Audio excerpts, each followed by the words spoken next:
This country is drowning in so much noise. Former Congressman Saldico, Huwag ka nang makialam sa budget. we cannot ignore that statement. You have to bend the law. Yung sinasabi natin bending the law will be inconsistent totally with this core legal system. Klarong-klaro na si Zaldico ay isa sa mga masterminds. Pero dito sa mga videos, parang siya pa yung kawawa. If we are in the process of investigation, Why are you so protective of the Discayas? Why are you so protective? Tama na! Sobra na! Itong mga kagaguhan si Vice President Sara Sira Duterte! Rage baiting, unfounded talking points, all designed to confuse a public that is already stretched thin. Tax natin, ninanakaw lang nila, pinagpapasarap nila sa kung ano-anong mga luho nila. Kahit saan ka tumingin, someone is peddling a narrative instead of explaining the truth. And the people who need clarity the most end up getting manipulated instead.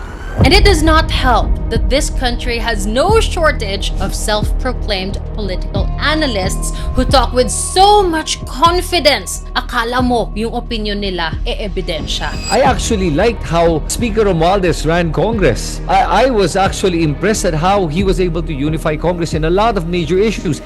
People want to know the truth. Pagod na ang ating taong bayan sa ganitong panloloko. Kaya Chiz, umayos-ayos ka please. If there is one place in this country where politics should never dictate decisions, dito yan sa Comelec. Unfortunately, even the very institution tasked to guard our democracy is not immune from political gamesmanship. Yung kauna-unahan po namin susulatan ay yung mismong contractor na yon na umamin mismo sa House of Representatives na siya ay nagbigay ng 30 million pesos. Nagpapagamit kasi kayo. Comelec, welcome to the show. Case in point, the Chiz Escudero campaign donation issue. Matagal ko ng kaibigan at kakilala siya at tumutulong talaga sa amin. Mula't mula pa, nung hindi pa iso to. Ang tanong, illegal ba na mag-donate ang may-ari ng isang construction company sa kampanya ng isang kandidato? It's actually a violation sa Omnibus Election Code. So, may mga prohibited donations. Anton Lagdameo donated 247.3 million pesos sa kampanya ni BBM. Kung sa mga contractors lang, Rodolfo Hilot Jr. donated 20 million pesos sa presidential campaign ni BBM and bagged 3.22 billion pesos worth of flood control projects. Mr. Jonathan Kirante donated 1 million pesos to BBM's presidential campaign. His company bagged 76 flood control projects worth 6.77 billion pesos among many others. So what? We'll just ignore all of that? Any person or company cannot donate if that company or person has an interest in a contract with government for construction or infrastructure projects. Bakit kayo gumagawa ng distinction na wala naman sa konstitusyon? Takot ba kayo kay Romualdez? Dagdag na lang kung talagang nakakatanggap sila ng mga blessing from Romualdez. Allegedly.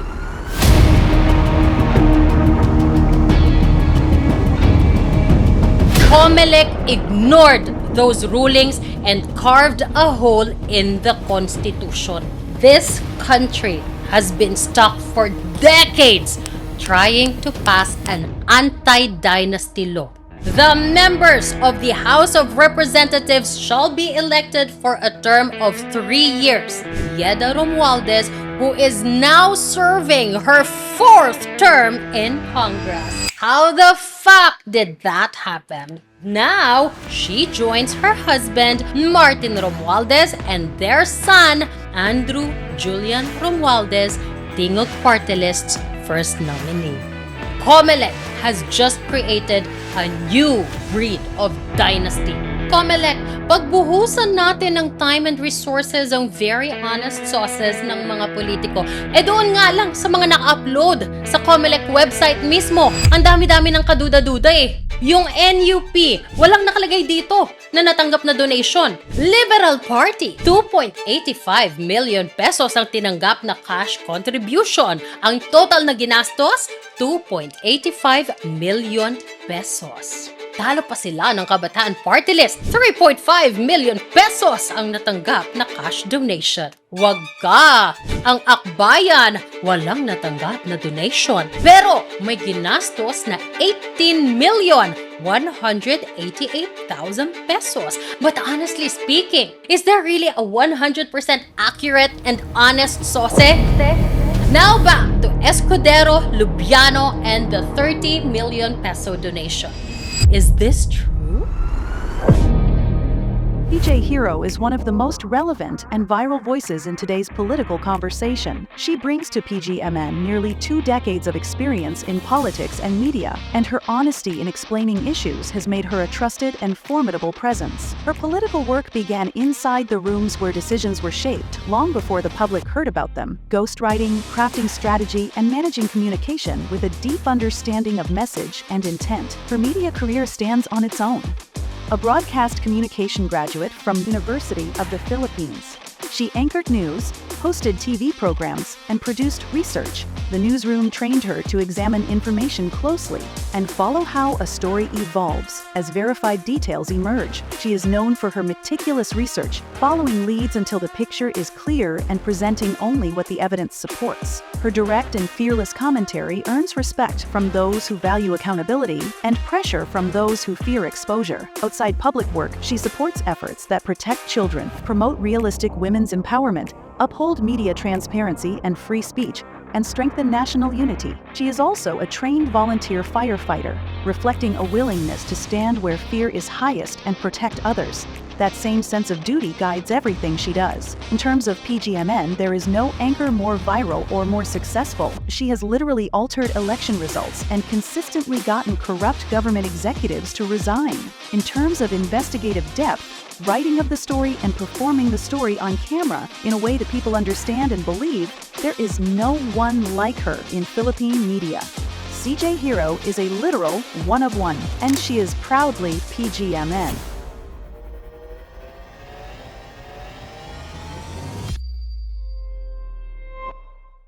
This country is drowning in so much noise. Spin after spin after spin, misdirection, rage baiting, unfounded talking points, all designed to confuse a public that is already stretched thin and just trying to stay afloat. Kahit saan ka tumingin, someone is peddling a narrative instead of explaining the truth. And the people who need clarity the most end up getting manipulated instead. Nakakagalit na po kasi, ang daming naghihirap, ang daming mga lumulubog sa baha, tapos yung mga tax natin, ninanakaw lang nila, pinagpapasarap nila sa kung ano-anong mga luho nila. And it does not help that this country has no shortage of self-proclaimed political analysts who talk with so much confidence. Paano kayo nakakakuha ng mga ganitong proyekto? Gumagastos ng mga 5 billion pesos tapos hindi nyo maayos-ayos tong flooding problem natin? People want to know the truth. Pagod na ang ating taong bayan sa ganitong panloloko. Kaya Chiz, okay, umayos-ayos ka please. Akala mo,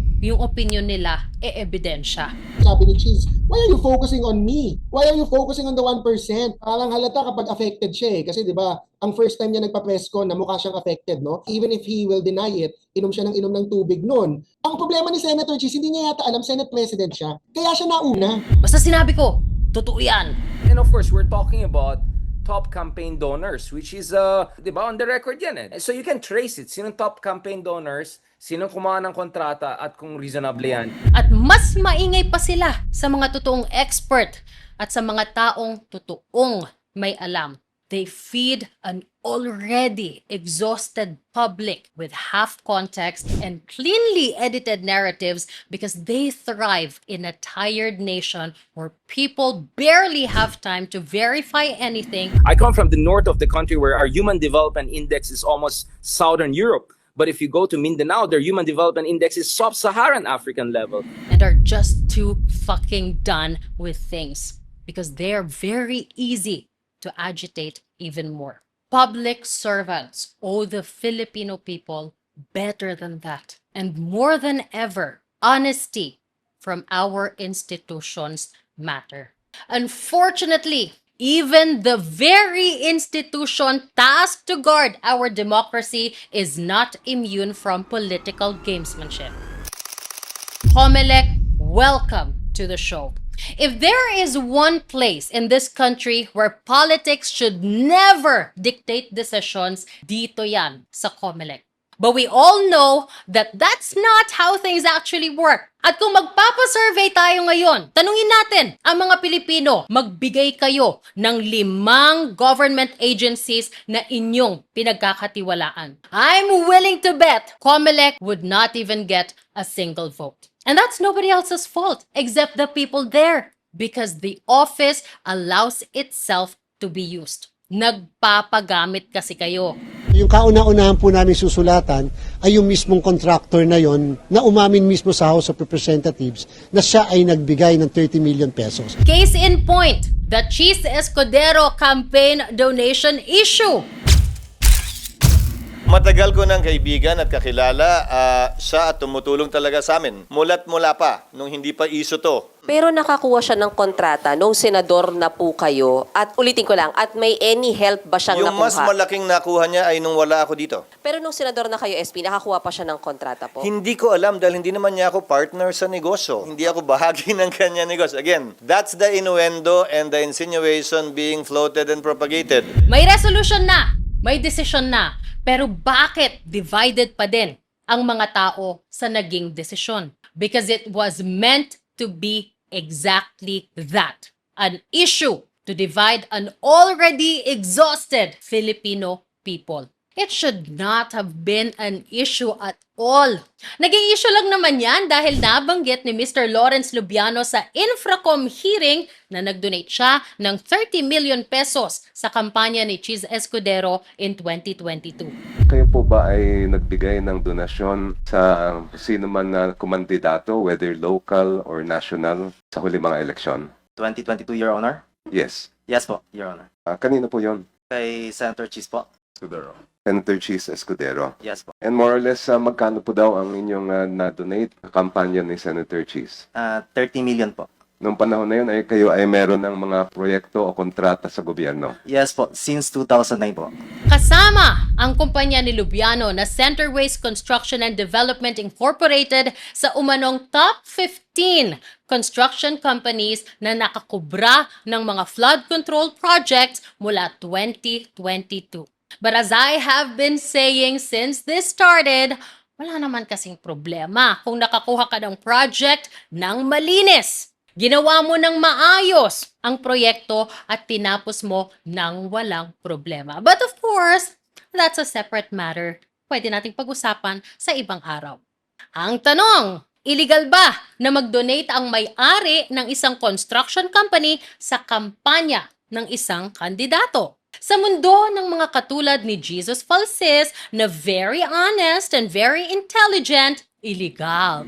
Ang problema for Senator Chiz, there's another prohibited donation or contribution, which is any entity, natural or juridical, any person or company cannot donate if that company or person has an interest in a contract or has a contract with government for construction or infrastructure projects. But in the real world, where laws matter, hindi. It's actually a violation sa Omnibus Election Code. So, Section 95 of the Omnibus Election Code says may mga prohibited donations. Hindi, sabihin natin USA. No, I mean, let's be fair.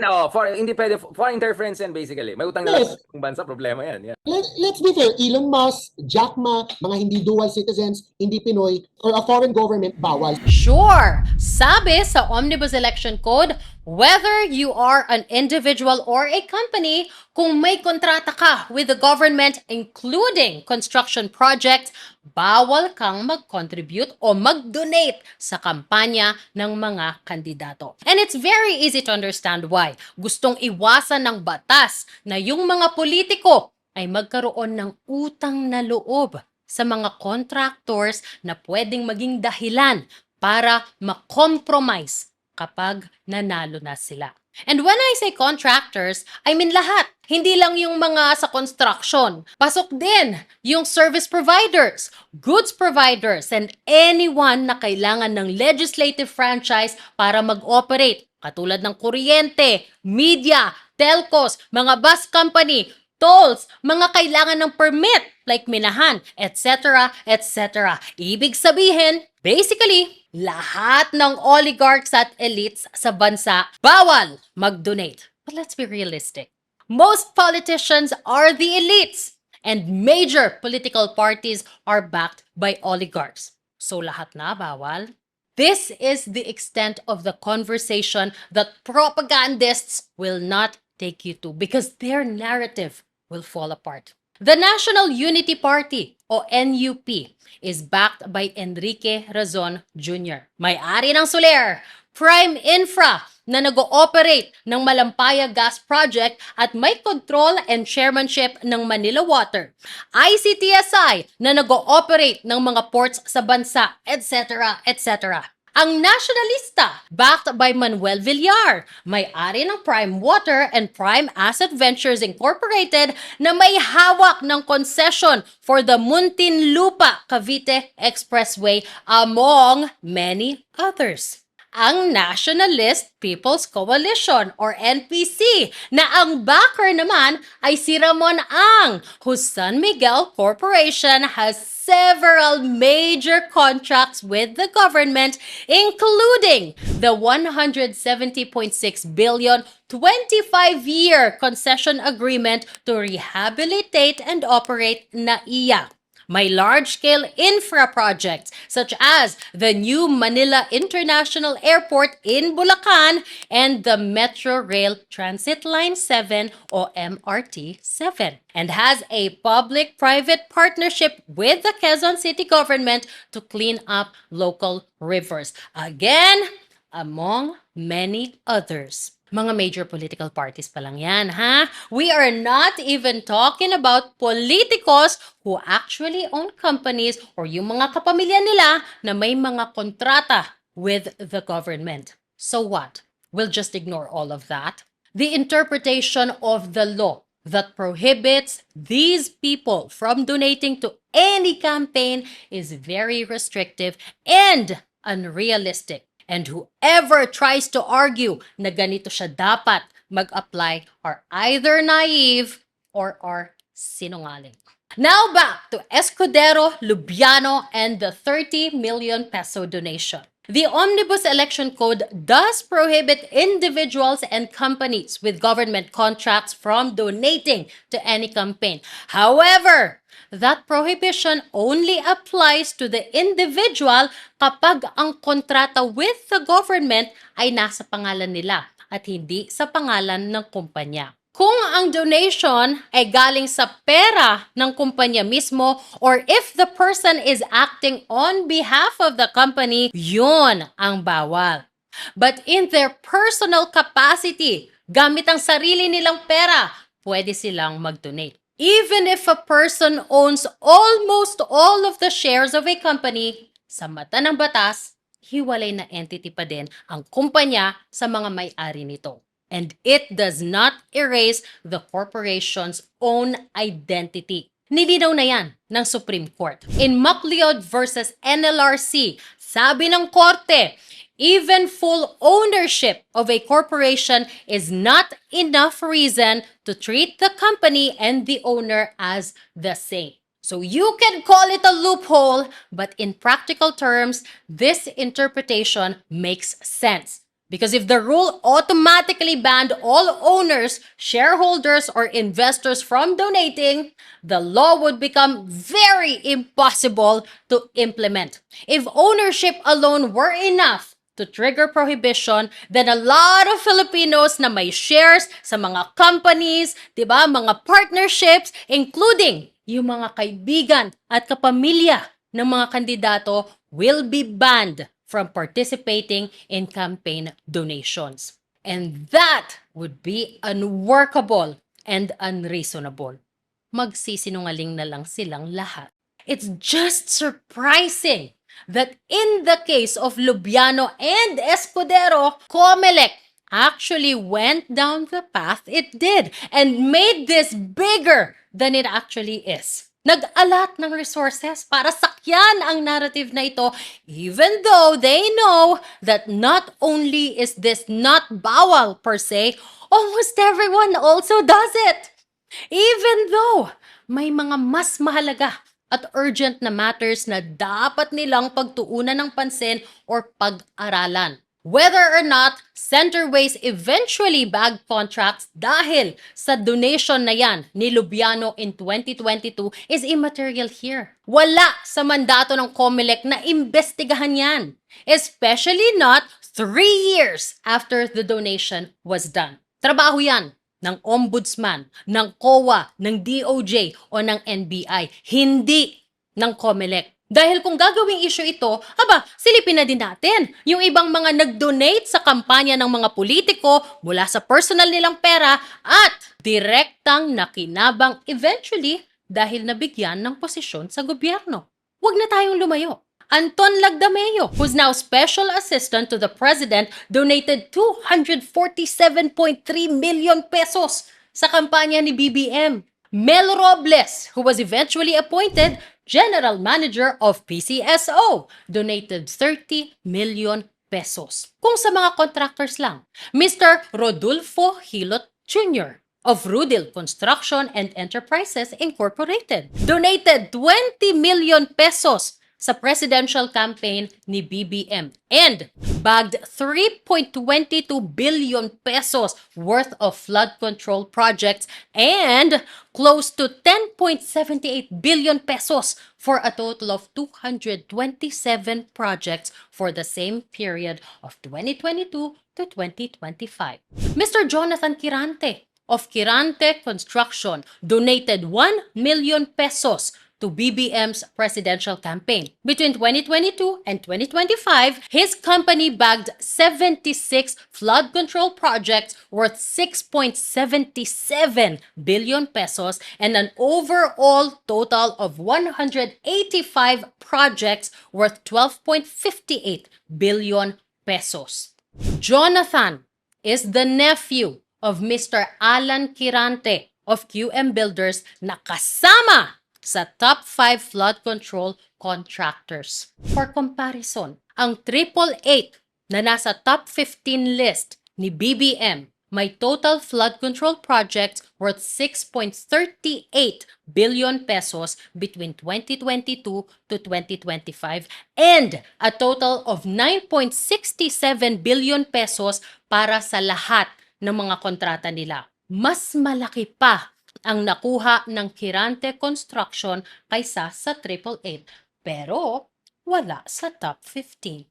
And that, of course, is a whole different matter, and it's up to you what conclusion to draw from that. I'm just presenting numbers I got from the DPWH database. But, like I said, if you are to look into one case, you should be willing to look into others. Otherwise, you cannot blame us if isipin namin na talagang politically motivated ang inquiry na ito. Not only is there nothing legally stopping Escudero's team from accepting the donation, he also declared it in his Statement of Contributions and Expenditures o SOCE. Doon pa lang, natanggal na yung element ng mali siya sa pagtanggap ng donation. I know it is in the mandate of Comelec na i-check yung katotohanan ng mga declaration ng mga kandidato sa SOCE nila. But honestly speaking, is there really a 100% accurate and honest SOCE? Doon nga lang sa mga naka-upload sa Comelec website mismo, ang dami-dami ng kaduda-duda eh. Yung NUP, backed by Ricky Razon, 92,864 ang declared na gastos na napunta sa rent ng headquarters. Walang nakalagay dito na natanggap na donation. Sino ba ang mga officers ng NUP? Ronaldo Puno, Romeo Acop, and Crispin Boying Remulla na ngayon ay ating ombudsman. I mean, baka naman, di ba? May attachment na kasama yung SOCE na yan. I don't know. This is just what's on the website of Comelec at pinapakita ko lang kung ano yung nakuha natin. Liberal Party, 2.85 million pesos ang tinanggap na cash contribution. 12,500 pesos in kind. Ang total na ginastos, 2.85 million pesos. Kiko Pangilinan sa Senado, mamamayang liberal sa Kongreso. Amazing! Talo pa sila ng Kabataan Party List. 3.5 million pesos ang natanggap na cash donation. Diba? Wag ka! Ang akbayan, founded by the most reputable political analyst today, ang napakagwapong si Ronald Llamas, listed here as a political party, not a party list, walang natanggap na donation. Pero may ginastos na 18,188,000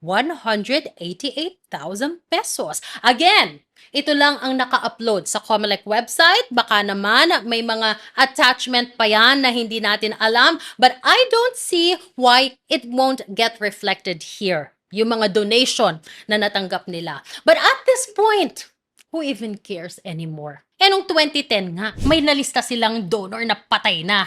Tapos may barangay chairman daw na nag-donate ng 500,000 pesos. Really? Na-question ba sila? No?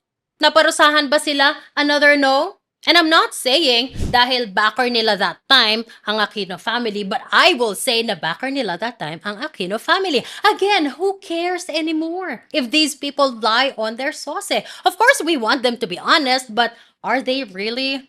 Even the holiest of them all sa Senado ngayon, one of their founders, yung pinakawalang bahid ng korupsyon at pagsisinungaling o paglilinlang, si Risa Ontiveros, has filed a questionable SOCE maybe at least once in her life. And it was reported in detail by no less than PCIJ. In 2009 daw, she declared a net worth of 4.9 million pesos with only 140,000 pesos in cash at may utang o bayarin worth 7 million pesos. In 2010, nung tumakbo siyang senador, she said she spent 2.4 million of her own money sa kampanya niya.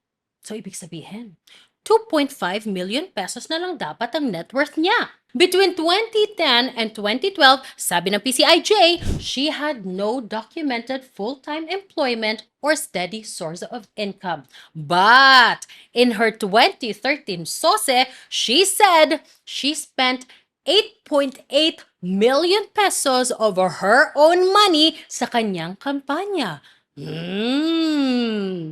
Ibig sabihin, somehow, nakapag-produce siya ng 5.5 million pesos more than her remaining assets from 2010 without any visible income source. May attachment pa ang SOCE na yan. Di umano. Yung personal na gastos niyang yan, inutang niya from 9 individuals. 8.86 million pesos in total.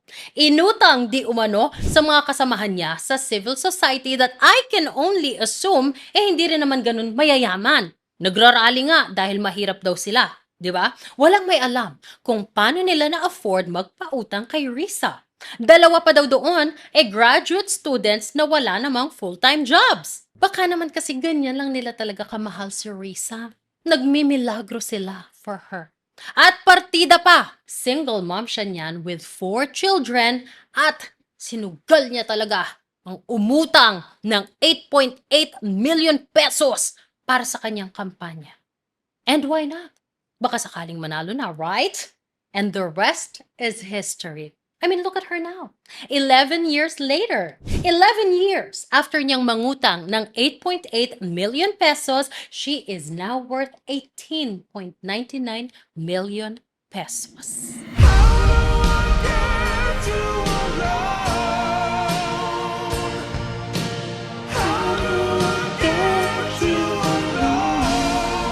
So yeah, Comelec, pagbuhusan natin ng time and resources ang very honest SOCEs ng mga politiko because we could all use an inspiring success story every now and then. And speaking of success stories brought to you by Comelec, I'm sure you have all heard of the beautiful success story of the equally beautiful wife of the best and the most honest House Speaker ever, Martin Romualdez, Tingog Congresswoman Yedda Romualdez, who is now serving her 4th term in Congress. How the fuck did that happen? In 2016, she served her first term as Congresswoman representing the 1st District of Leyte. 2019 and 2022, she was the first nominee of Tingog party list. And in the recent elections, she was the party list's 6th nominee. Nakakuha ng 3 seats sa Kongreso ang Tingog. Ano nangyari? Ang 3rd nominee na si Marie Josephine Diana Calatrava, kapatid ni Yedda, nag-resign. Ang 4th nominee ng party list na si Alexis Yu also resigned because he was elected as the party's executive vice president. And Paul Moncada, the 5th nominee, was elected vice president for internal affairs. So he had to resign too, which left Yedda Romualdez to take the 3rd seat, and now she joins her husband, 1st Leyte District Representative Martin Romualdez, and their son, Andrew Julian Romualdez, Tingog Party List's 1st nominee. Article 6, Section 7 of the Constitution says the members of the House of Representatives shall be elected for a term of 3 years. No member of the House of Representatives shall serve for more than 3 consecutive terms. Pang-apat mo na, Yedda! So why in the first place was Yedda allowed to be the party's 6th nominee kung nakatapos na siya ng 3 consecutive terms? Kasalanan natin, sabi ng Comelec, kasi wala daw nag-file ng petition o disqualification case against Tingog's list of nominees. I beg to disagree, sir. You could have intervened the moment they submitted their list of nominees. What about your constitutional regulatory power and duty to enforce election laws, to apply the Constitution, and to ensure only qualified candidates and nominees are allowed to run or sit? This alone allows your office to intervene even without a petition kapag nakita ninyo na may constitutional violation tulad ng term limits. This is the same power your office uses when you motu proprio disqualify nuisance candidates, when you cancel candidate SOCs, when you delist party lists, when you disqualify nominees for lack of sectoral representation, and when you deny improper substitutions. So yes, the Constitution already empowers you, Comelec, to act proactively. Pinili nyo lang na wag gawin. Hindi mo pwedeng gawing excuse na may loophole kasi dahil galing siya sa district tapos lumipat ng party list kaya magkaiba ang office. Again, the Constitution limits every member of the House of Representatives to just 3 consecutive terms. Article 6, Section 7 does not invite interpretation.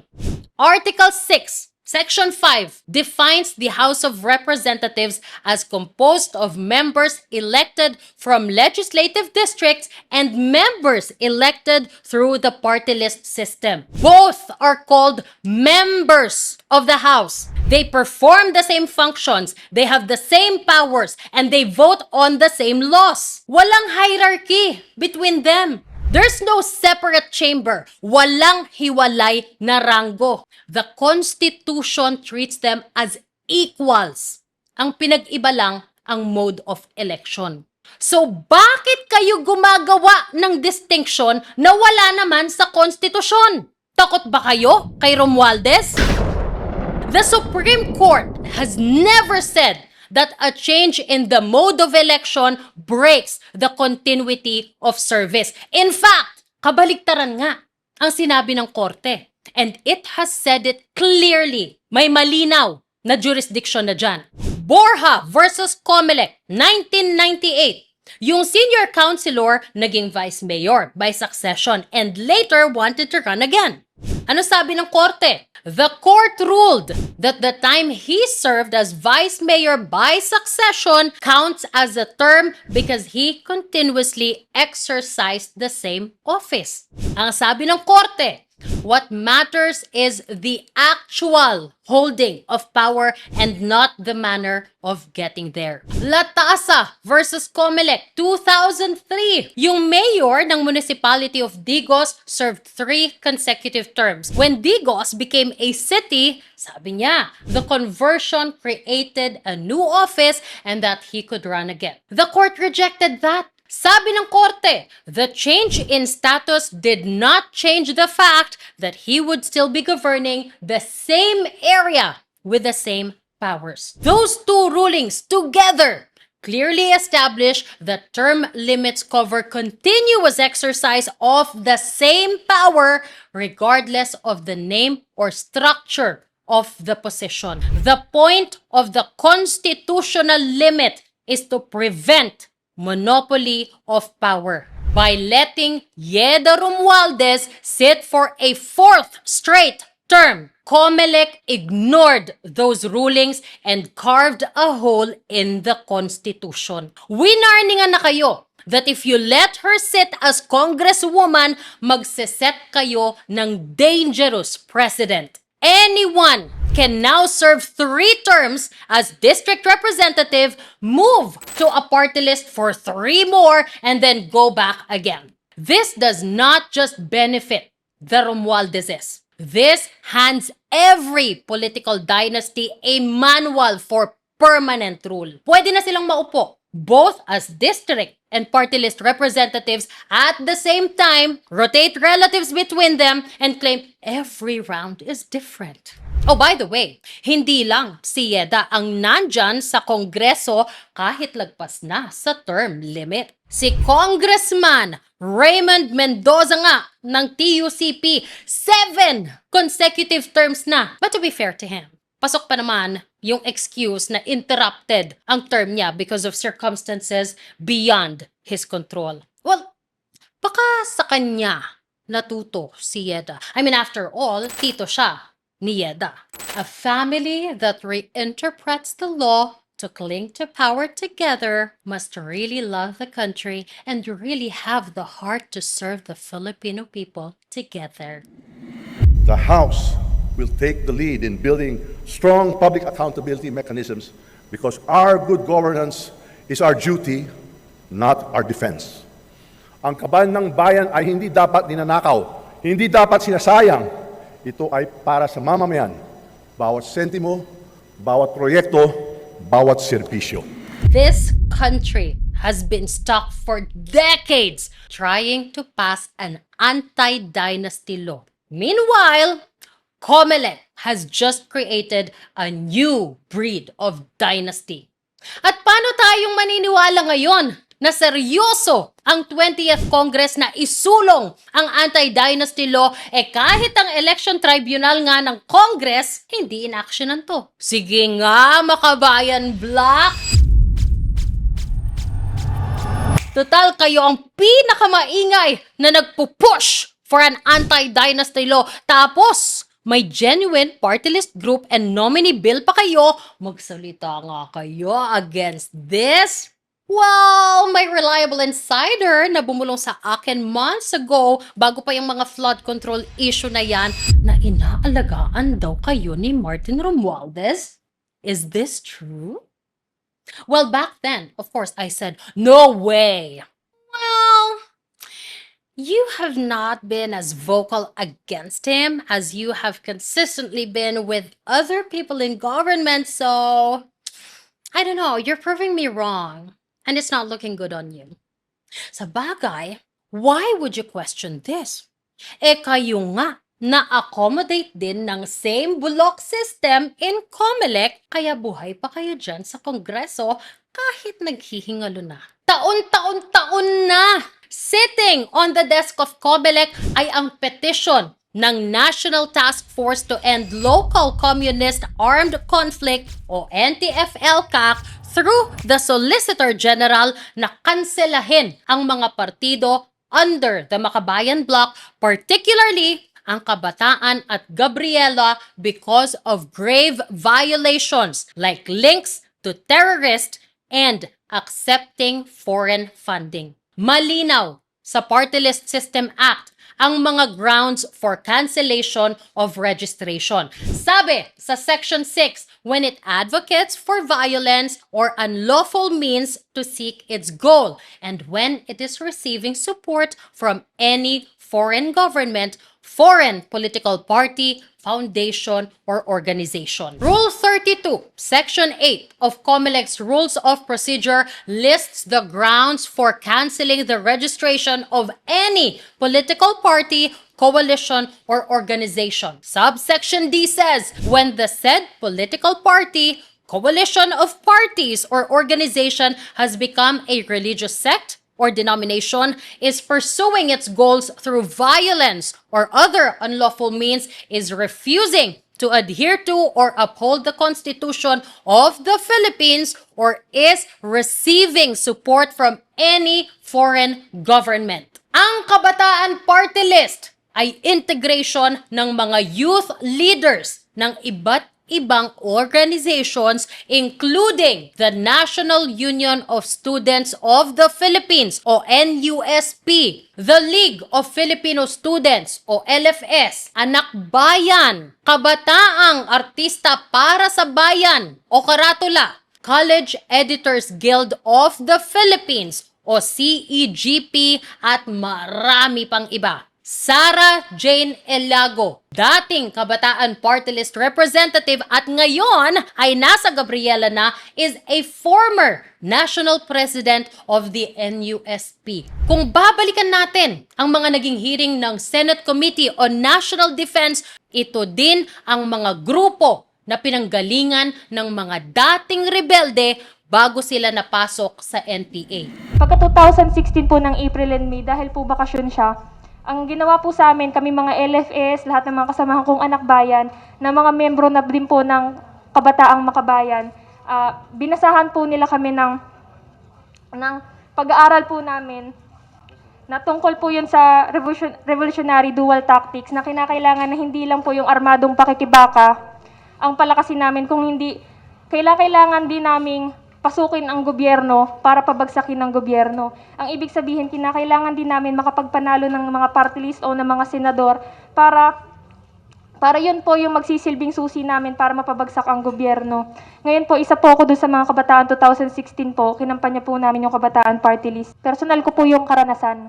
Wala po akong pinagbatayan na karanasan ng iba. Personal ko po yung naranasan. Kung paano po kaming ginamit na hanggang gabi, nagdidikit po kami sa mga pader ng mga poster na Kabataan Party List dahil alam naming illegal. Kaya ginagawa po namin yung tuwing gabi. Ito ang point of entry nila to being rebels. Mga kaanib ng teroristang NPA na naging dahilan ng pagkamatay ng mga kabataang katulad ni Guillermo Martin o Jing Cadano ng Kabataan, Giancarlo Capistrano Alberto ng Anak Bayan, Lilet Fatima Raquel ng LFS, Rachel May Palang na naging Vice President of Visayas pa ng CEGP, Rendel Ryan Edpan Kagula na LFS Coordinator at Kabataan Party List Coordinator at marami pang iba. Nalatag ko na to sa naunang episode namin on the Makabayan Block at ang koneksyon nila sa mga terorista. Sa mga hindi pa po nakapanood, nandito ang link sa baba. Katulad ng naipakita namin sa episode na yan, may mga nag-testify na si Sara Elago mismo ang nag-recruit sa kanila papuntang NPA. Dinideny niya yan. At ang palusot ng mga grupo na yan, hindi na nila kontrolado kung mapunta man sa NPA ang mga miyembro nila. In other words, wala silang pakialam. But ang relationship na ito ng kabataan at teroristang NPA ay hindi lang one way.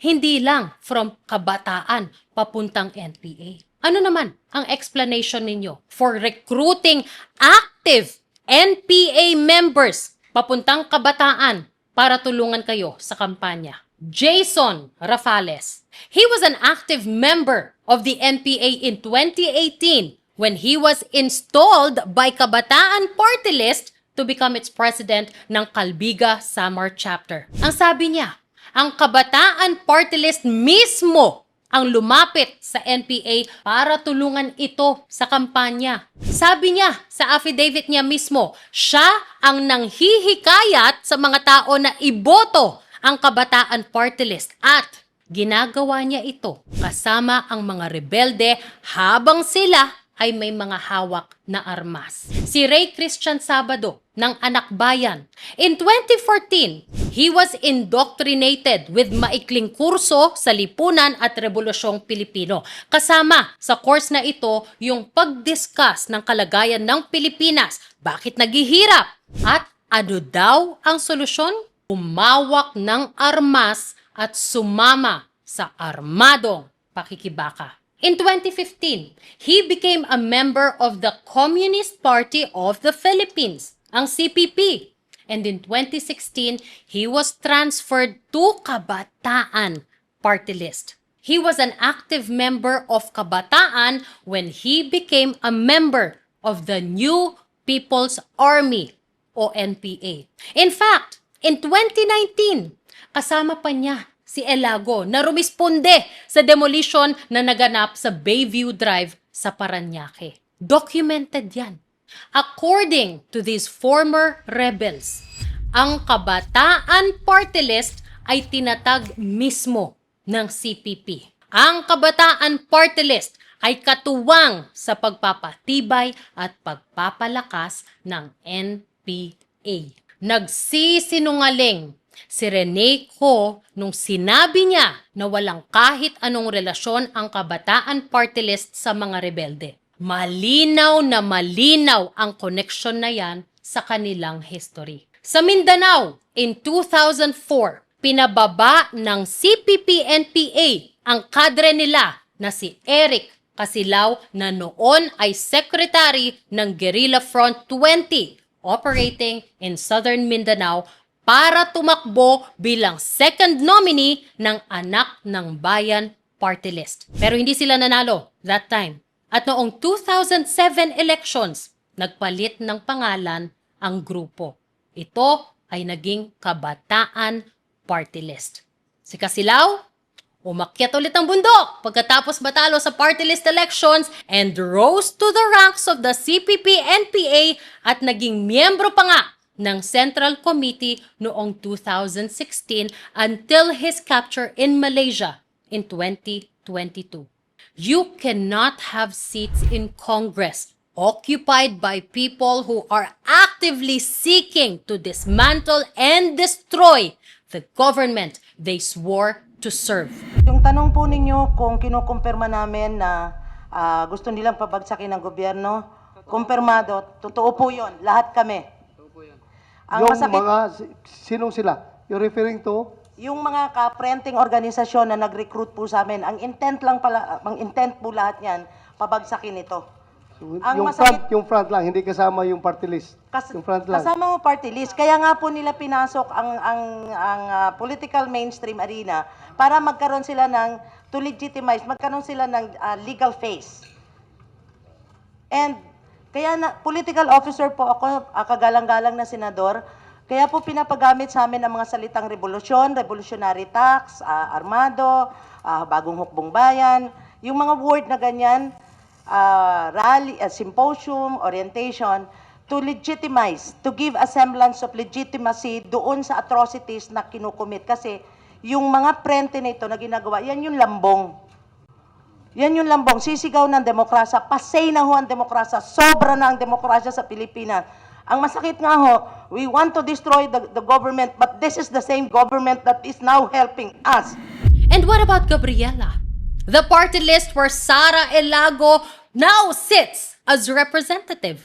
In 2019, the Ministry of Foreign Affairs of the Kingdom of Belgium shared a document entitled Overview of Non-Government Actors in the Philippines Program 2017 to 2021. Sabi sa dokumento, the Belgian government, through its accredited NGOs, particularly G3W, also known as Viva Salud, funded Gabriela. May mga supporting documents from the Anti-Money Laundering Council mismo showing that from 2012 to 2016, Gabriela received more or less 22.7 million pesos. And according to former NPA rebel Edison Coloma Villanueva, ginagamit ng Gabriela ang pondo nito para bumili ng mga baril at ammunition para sa CPP-NPA.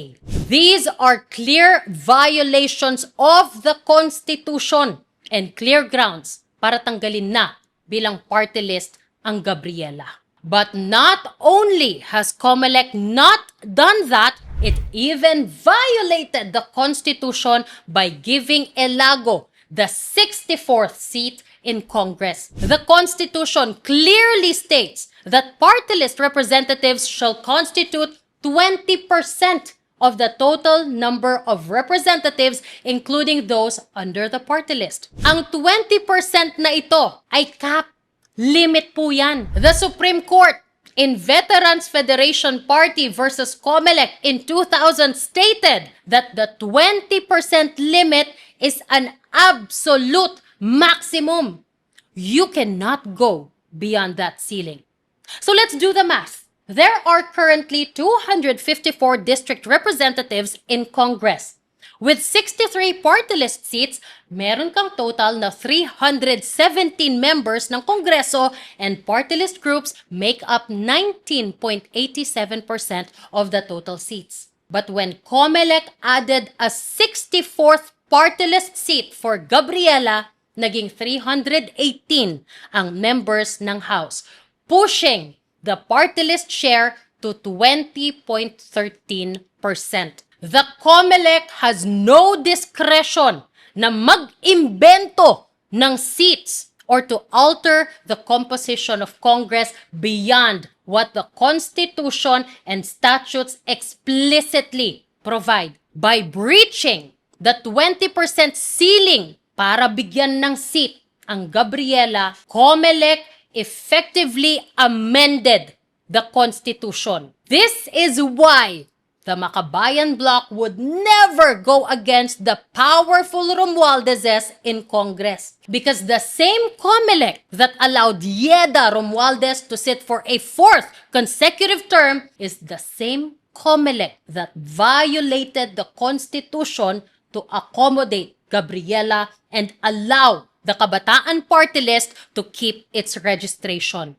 Dagdag na lang kung talagang nakakatanggap sila ng mga blessing from Romualdez. Allegedly, the Comelec is supposed to be the gatekeeper of our democracy. If politics contaminates that office, the entire system is compromised. And with a corrupted Comelec, everything else becomes a negotiation, and that will be the collapse of public trust in our democracy itself.